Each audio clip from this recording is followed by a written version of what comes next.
నీకిప్పుడేం కావాలి అనునయంగా అడిగాడు స్వరూప్. నేనింకా కొన్నాళ్లు కన్యగానే ఉండాలి దృఢంగా చెప్పింది తన్మయి. ఇంతటి అందాన్ని ఎదురుగా ఉంచుకుని ముడుచుకు కూర్చోవడం ఎలా?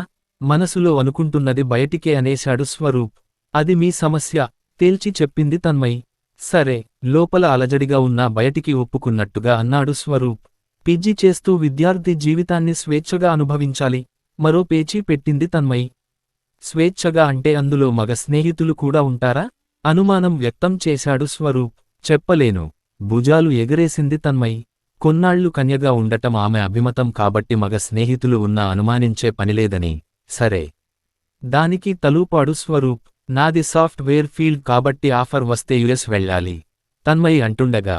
నాన్సెన్స్ ఒక్కసారి చిర్రెత్తుకొచ్చి కోప్పడిపోయాడు స్వరూప్. కాదని నా కెరీర్ అడ్డుకోవాలని చూస్తే అందాన్ని కాపాడుకోవడం కష్టం కానీ పాడు చేసుకోవటం సులువు. తినకో తిని కూర్చునో అది పూర్తిగా నా చేతిలోని పని. బయటవారి జోక్యానికి లొంగనిది హెచ్చరింపుగా అంది తన్మయి. అతడికి భవిష్యత్తు అర్థమైపోయింది. ఆమె కోరినదాన్ని ఒప్పుకోవడం మించి అతడికి మరో దారి లేదు. అతడికి అందం కావాలి, ఆమెకి అందలం కావాలి. అనుబంధం గూర్చిన ఆలోచన ఇద్దరిలో కొరవడటమే ఈ అనర్ధానికి కారణం. ఆమెను దాటి వెళ్లలేడు, ఆమె ధాటిని అడ్డుకోలేడు. నిస్సహాయుడైపోయాడు స్వరూప్. ఆమె ఇష్టాన్ని తెలుసుకోకుండా తన ఇష్టానికి ప్రవర్తించి తప్పు చేశాడని అనుకున్నాడు. శోభనం గదిలోంచి బాల్కనీ వైపు నడుస్తూ తన్మయితో పరిచయాన్ని గుర్తు చేసుకున్నాడు. ఆ అమ్మాయిని ఐమాక్స్ దగ్గర చూశాడు స్వరూప్. ఆ సినిమా చూసి సమంతాని గుర్తు చేసుకుంటుండగా సమంతాని తలపించే అందం అతడి కళ్ళకి తలుక్కున తగిలింది. ఆ అమ్మాయిని చూస్తుంటే కోకిల కూసినట్టు ఆమని పూసినట్టు ఆహ్లాదంగా అనిపించింది. సరిగ్గా అలాంటి అమ్మాయి కోసమే అతడు కలలు కంటూ అన్వేషణ సాగిస్తున్నాడు. కలలు కనటం అతడి ప్రవృత్తి. ఆ కలల్ని కళగా మలచి సొమ్ము చేసుకోవటం అతడి వృత్తి. అతడో యాడ్ ఫిల్మ్ మేకర్. పరిచయస్తులు కొందరు కలల బేహారీ అనటం పరిపాటి. అయితే అలాంటి అమ్మాయి కోసం కంటున్న కల మాత్రం పెళ్లి కోసం. అప్పటికి అతడి కోసం అమ్మాయిల్ని చూడటంలో ఇంట్లో వాళ్లు శతకం దాటి అతడితో అర్ధశతకం కొట్టించారు. ఎక్కడా స్థిరపడలేకపోయాడు. ఎంతో వెతికిన మీదట ఇంత సారూప్యంతో అతడి కలలరాని కళ్ల ముందు ప్రత్యక్షమైంది. ఆ అవకాశాన్ని వదులుకోకూడదు అనుకున్నాడు. ఆ అమ్మాయి స్నేహితులతో వచ్చినట్టుంది. వాళ్లంతా నిష్క్రమణ ద్వారం దాటి వెళ్లబోతుండగా వడివడిగా అటు అడుగులేశాడు. ఇద్దరు ముగ్గురు అమ్మాయిలు వాహనాల కోసం నడవగా మరో ఇద్దరు అమ్మాయిలతో వసారా దగ్గర నిలబడి నిరీక్షణ చేస్తోంది ఆ అమ్మాయి. క్షమించాలి దగ్గరకెళ్ళి పలకరించాడు. అమ్మాయిలు ముగ్గురు అతడివైపు చూశారు. పరిచయం లేని ముఖం అనిపించి బ్రుకుటి ముడిచారు. మీ ఇంటి చిరునామా లేదా మీ నాన్నగారి మొబైల్ నంబర్ ఇస్తారా? తన కలలరాణిని ఉద్దేశించాడు. ఆ మాట ఊహించని ఆ రాణితో పాటు మిగిలిన ఇద్దరు బిత్తరపోయి ఒకరినొకరు చూసుకున్నారు. ఇదేం కాలేజీ ఎగ్గొట్టి రాలేదు, ఇంట్లో చెప్పే వచ్చింది. ఈ విషయానికి మోద్దాం అనుకుంటే మోసపోతారు. వాళ్లలో ఓ గడుగ్గాయి ఎద్దేవా చేసింది. అయ్యయ్యో అందుక్కాదు, పనుంది గాబరా పడ్డాడు స్వరూప్. ఇది కాలేజీకి వచ్చిపోయే దరిమిలా దారికాసి బీటు కొడతారా? అడిగింది గడుగ్గాయి. మరీ రోమియోలా అనిపిస్తున్నానా? నవ్వాడు స్వరూప్. అంతలేదు లెండి, ఇంటికెళ్ళి సెంటు పూసేలా ఉన్నారు ప్రక్కన మరో అమ్మాయి అంది. సెంటంటే అర్థంకాక అడిగాడు స్వరూప్. వాళ్ల చెల్లినో తమ్ముడినో మచ్చిక చేసుకుని వలపు రాయబారాలు నడపబోతారని అంది ఆ మరో అమ్మాయి. మీరన్నట్టు రాయబారం కోసమే, కాని వలపు రాయబారం కాదు చెప్పాడు స్వరూప్. మరి పలుపు రాయబారమా? అడిగింది గడుగ్గాయి. పలుపు రాయబారం ఏమిటి? మళ్లీ అర్థంకాక అడిగాడు స్వరూప్. అమ్మాయిలు అతడిని మోసేస్తున్నారని అర్థమైంది. సాయం కోసం తన కలలరాణి వైపు చూశాడు. ఆ సంభాషణకి ఆనందిస్తున్నట్టుంది. నవ్వు దాచుకుంటూ నిల్చుంది. దీని మెడలో పలుపుతాడు అదే పసుపుతాడు కట్టి, దొడ్లో అదే బెడ్లో కూలియ్యబోతారని అంటుండగా మిగతా అమ్మాయిలు వాహనాలతో వచ్చారు. ఆ ముగ్గురు వెనుక ఈ ముగ్గురు ఎక్కి కూర్చున్నారు. పని చూసుకోండి వెళ్తూ వెక్కిరించింది గడుగ్గాయి. తన కలలరాణి ఎక్కి కూర్చున్న నలుపు తెలుపు స్కూటీ పెప్ నంబర్ గుర్తు పెట్టుకున్నాడు స్వరూప్. ఆ నంబరుతో నమోదు చేయబడ్డ విలసాన్ని అంతర్జాలంలో పట్టుకుని ఓ విల్లా ముందు కారు ఆపాడు స్వరూప్. లాన్లో కూర్చున్న ఓ పెద్దమనిషి కనిపించి అటు నడిచాడు. ఆయన కూర్చోమన్నట్టు కుర్చీ చూపించి పనేమిటన్నట్టు చూశాడు. వచ్చిన విషయానికి విన్నవించి స్కూటీ వైపు చూపాడు స్వరూప్. పెద్దాయన ఒడిలో ఉన్న కుక్కపిల్లకి ఏదో చెప్పాడు. ఆ కుక్కపిల్ల ఇంట్లోకెళ్ళి ఓ అడపిల్లని వెంటేసుకుని వచ్చింది. ఆ పిల్ల దగ్గర తన జవరాలు వివరాలు తెలుసుకుని బయటపడ్డాడు స్వరూప్. తన్మయత్వంలో పడేసే తనువుకి తగిన పేరు అనుకున్నాడు. 3 నెలల బిడ్డప్పుడే 3 ఏడుల వయసప్పటి రూపాన్ని ఊహించి యోగ్యమైన పేరు పెట్టిన కాబోయే మామగారు కాళ్లపై సాష్టాంగపడినా తప్పు లేదనిపించి ఆ ఇంట్లో అడుగుపెడుతూ మొదటిగా అదే చేశాడు. అలా కాళ్లపై పడ్డ స్వరూప్ని చూసి కామ కలవరపడ్డాడు. ఆ కలవరపాటు అంచుకుంటూ విషయానికి వాకబు చెయ్యబోగా, తన్మయి ఉపోద్ఘాతంగా అన్నాడు స్వరూప్. మా అమ్మాయే, చెప్పాడు కామ. నే వచ్చిన విషయానికి విన్నవించుకుంటాను. విషయంలోకి వచ్చాడు స్వరూప్. అక్కర్లేదు, అమ్మాయిని ఇష్టపడుతున్నారు అంతేనా అడిగాడు కామ. అంతేనా అంటే, కష్టపడుతున్నాను కూడా, చెప్పాడు స్వరూప్. కష్టపెడుతున్నారు కూడా, నిష్ఠూరంగా అన్నాడు కామ. అర్థం కాలేదు, చెప్పాడు స్వరూప్. ఎవరో ఏమిటో కులం గోత్రం, మంచి చెడు తెలియకుండా అమ్మాయిని అన్యాక్రాంతం చెయ్యటం అంటే. ఆగాడు కామ. అలా అనకండి. మీరు కన్యాదానం చేస్తే ఈ దీనుడి జీవితం ధన్యమవుతుంది, వేడుకోలుగా అన్నాడు స్వరూప్.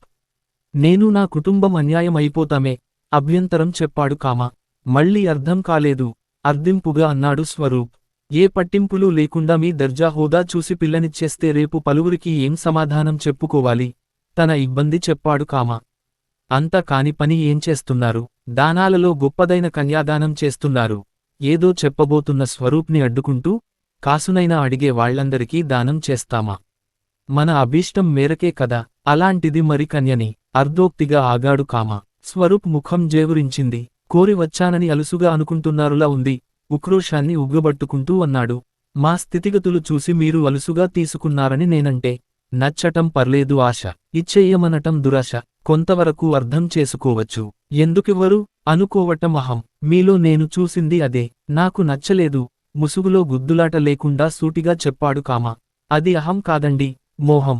ఆశ పడ్డది దక్కించుకోవాలనే ఆశయం. కట్న కానుకలేం కోరను, కట్టుబట్టలతో పంపించండి.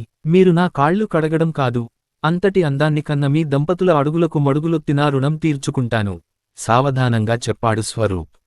మడుగులొత్తి మెడలు వంచొద్దులే బాబు, మమ్మల్ని పరువుగా తలెత్తుకుని బ్రతకనియి. మరో మాట లేనట్టు లేచాడు కామ. మడుగులొత్తొద్దు అన్నప్పుడు ఆ మడుగులోనే దించి కాళ్ల బేరానికి తేవడం తప్పు కాదు, అనుకున్నాడు స్వరూప్. సామ భేద దానాలయ్యాక దండోపాయం ఒక్కటే ఇక మిగిలింది. దండంతో కానిది దండనతో నెరవేర్చుకోవాలి, తప్పదు. ఓ నిర్ణయానికి వచ్చాడు స్వరూప్. చిన్న నాటకమాడి కామాని లంచగొండిగా చిత్రించి అవినీతి నిరోధక శాఖతో పట్టించటంతో మొదటి పావు కదిపాడు. కామా జీతం పైనే ఆధారపడ్డ ఆ కుటుంబానికి ఆ లోటు భర్తీ చేస్తూ రెండో పావు కదిపాడు. అతడి సాయాన్ని వద్దనుకున్నా వద్దనలేని పరిస్థితులు ఆ కుటుంబాన్ని నిస్సహాయంగా నిలిపి అతడికి కొంత సహాయంగా మారాయి.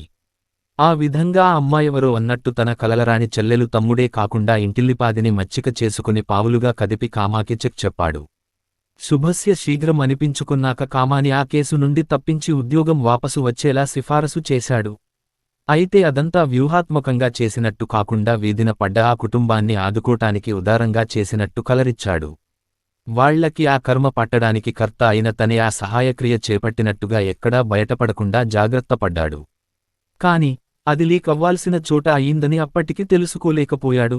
లాస్ ఏంజలిస్, వేకువజాము 3 గంటలు. విమానం దిగి విజిటర్స్ లాంజ్లోకి వచ్చి కూర్చున్నాడు స్వరూప్. అతడు తన ఏంజల్ని మిస్ చేసుకున్నది అక్కడే. తన్మయి అక్కడికి వచ్చి 3 ఏళ్లు అవుతుంది. ఏదైనా పోగొట్టుకున్న దగ్గరే వెతుక్కోవాలి అన్నట్టు అతడే ఏడాదికి 1-2 సార్లు తన్మయి దగ్గరికి వచ్చి వెళ్లటం అలవాటు చేసుకున్నాడు. అప్పుడు అందం కోసం తిరిగాడు, ఇప్పుడు అనుబంధం కోసం తిరుగుతున్నాడు. అందలం కోసం పరుగెత్తుతున్న ఆమెకు అనుబంధం గూర్చిన తలపు కలిగే దాకా నిరీక్షిస్తున్నాడు. అయితే ఆమె అందలం కోసం పరిగెత్తలేదని, తనకి అందకుండా తప్పించుకు వెళ్ళిందని ఈ మధ్య అవగాహనకు వచ్చాడు. అదెందుకో ఇదమిద్దంగా అర్థం చేసుకుని ఆ దిశగా పావులు కదపటానికి సిద్ధమై వచ్చాడు. మరో 2 గంటలు కాలక్షేపం చేసి వెలుగొచ్చాక తన్మయి ఉండే చోటుకి వెళ్ళాలి. ఒంటరితనం పోగొట్టుకుందుకు మొబైల్లో మ్యూజిక్ పెట్టబోతే భూపాల రాగంతో ఆ చీకటేల పొద్దు పొడిచినట్టు అతడి కళ్ళు మెరిశాయి. ఈ 3 ఏళ్లలో లేనిది అనుకుంటూ లేచి 2 అడుగులు ముందుకు వేశాడు. తన్మయి అతడిని దాటి వెళ్లి తండ్రి కాళ్లకి నమస్కరించింది. స్వరూప్ ఆలస్యం చెయ్యలేదు. అమాంతం కామా కాళ్లపై సాష్టాంగ పడిపోయాడు. లాంజ్లోని వాళ్లంతా అతడి చేష్టకి స్ట్రేంజ్గా చూస్తుండిపోయారు. తన్మయి కళ్ళు మాత్రం కొంత చల్లబడ్డాయి. పెద్దరికం లెక్క చేయకుండా మడుగులో దించి కాళ్ల బేరానికి తెచ్చిన అతడు తిరిగి తండ్రి కాళ్లు పట్టుకోవటం సంతృప్తిపరచింది. కాని అంతలోనే ఏదో మార్పు. తండ్రితో ఉన్న అనుబంధం అతడిపై ఏహ్యభావాన్ని కలిగిస్తే ఇప్పుడు ఇంతమందిలో అతడు తండ్రి కాళ్లపై పడటం కూడా చూడలేకపోతోంది. ఏదో ఆత్మాభిమానం అడ్డొస్తోంది. ఈ 3 ఏళ్లు తనకి తెలియకుండానే అతడితో అనుబంధాన్ని మనసు అంగీకరించిందని తెలుసుకోడానికి ఆమెకు ఎక్కువసేపు పట్టలేదు. తన కోసమైన అతడి నిరీక్షణకో, తనే లోకమన్నట్టున్న అతడి క్రమశిక్షణకో ఎక్కడో అతడంటే సాఫ్ట్ కార్నర్ ఏర్పడిందని అర్థం చేసుకుంది. అక్కడే స్వరూప్ రొట్టె విరిగి నేతిలో పడింది. తానొకటి తలస్తే దైవం రెండు తలచింది. పిచ్చి మనిషికి ఏదొచ్చినా పట్టలేం. లేవమనండి నాన్నా, ఇబ్బందిగా అంది తన్మయి. ఆ ఇబ్బందిలో బందీ అయిన ప్రేమ పెద్దాయనకి అర్థమైంది. అదేదో నువ్వే చెప్పుకోమ్మా. అక్కడి నుండి కాఫీ షాప్ వైపు తప్పుకున్నాడు కామ. సుందరాంగులను చూసిన వేళల కొందరు ముచ్చట పడనేలా, కొందరు పిచ్చను పడనేలా క్షమించినట్టుగా చెప్పి స్వరూప్ని లేపే ప్రయత్నం చేసింది తన్మయి. లేచినట్టు లేచి తిరిగి జారిపోయాడు స్వరూప్. బ్యాలెన్స్ తప్పి ఆమె అతడిపై పడింది. అయితే సావిత్రిగారు, ఇంతకీ మేం ఎన్టీఆరా జగ్గయ్యా? అడిగాడు స్వరూప్.